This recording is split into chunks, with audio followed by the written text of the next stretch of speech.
Locals 175 and 633 are over 50,000 members strong, and our strength lies in our diverse membership. Covering almost every sector in the private industry, our locals are proud to be a fighting force in today's economy. Our past may have defined us, but it is our future which drives us. A&P was the only unorganized major chain in Ontario. We had an organizing team of two people, by the way. It was Tom Sheldon and Joe O'Donnell.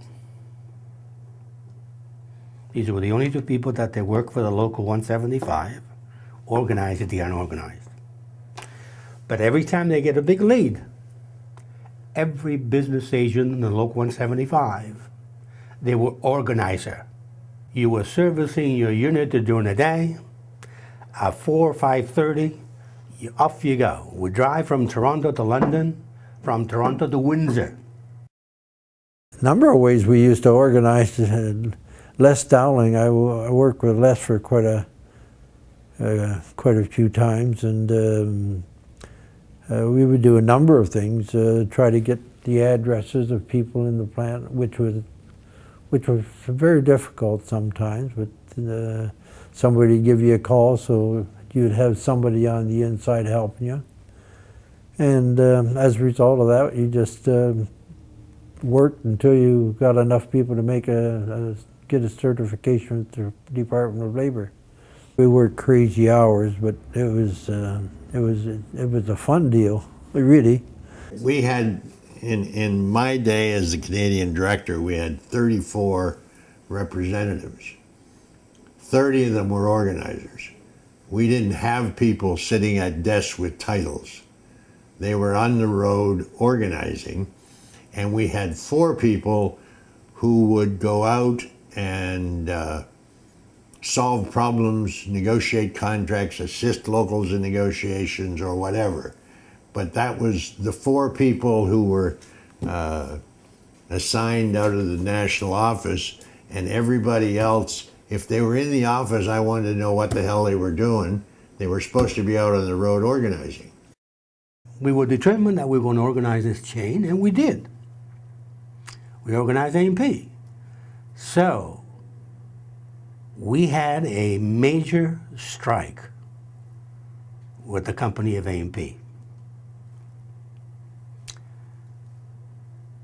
And it was just about the 10th or the 15th of December that we went on a strike, and the coldest weather you wanted to see. Our problem at the time was that we didn't have the part-time organizer. We had the meat cutters, we had the clerk, organized, but no part-time. So the company was running their store with their part-timers.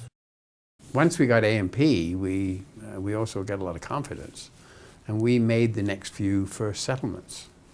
I mean, we used to make it with Steinbergs, because Steinbergs were a bit more civilized to deal with. And A&P and Dominion and Loblaws used to scream blue murder because of the pattern we set. But I mean, it really was a coming of age for the union, because we were big enough then.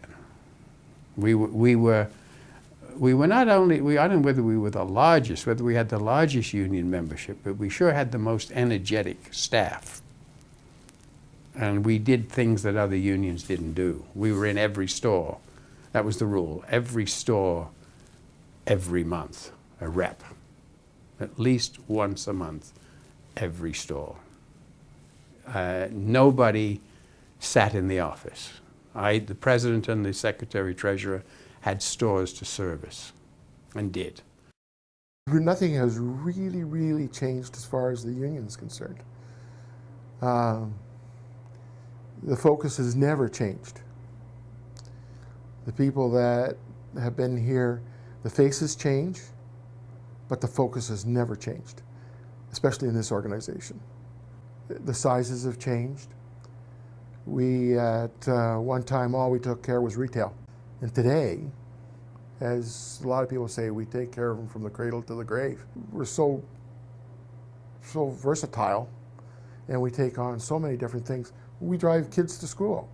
you know, I don't know that I can put my finger on one major change within Local 175. I think, you know, to the locals' credit, over the years it has been able to adjust as it's needed to, as the labor movement has adjusted, as times have changed, you know, as we've gone through free trade agreements. Local 175, through its resources, through the people that have worked there, have been able to adjust to the benefit of the members. The members have benefited from it. When you become the largest local, there's certainly challenges. But what's important for us to remember is that no matter how big you get, it's the relationship you have with each and every member. And each and every member has to feel like that local union is there to work only for them, yet with the power of 50,000. It's so important. We're able to provide legal, WSIB, benefits, training and education, organizing, servicing, negotiations. We provide a full spectrum of services to our members, more in fact than many international unions. One question I get asked a lot is, what's the future hold for our locals? And what I can say is that I know that we're going to continue to organize and we're going to continue to empower our membership. We have an incredibly diverse membership.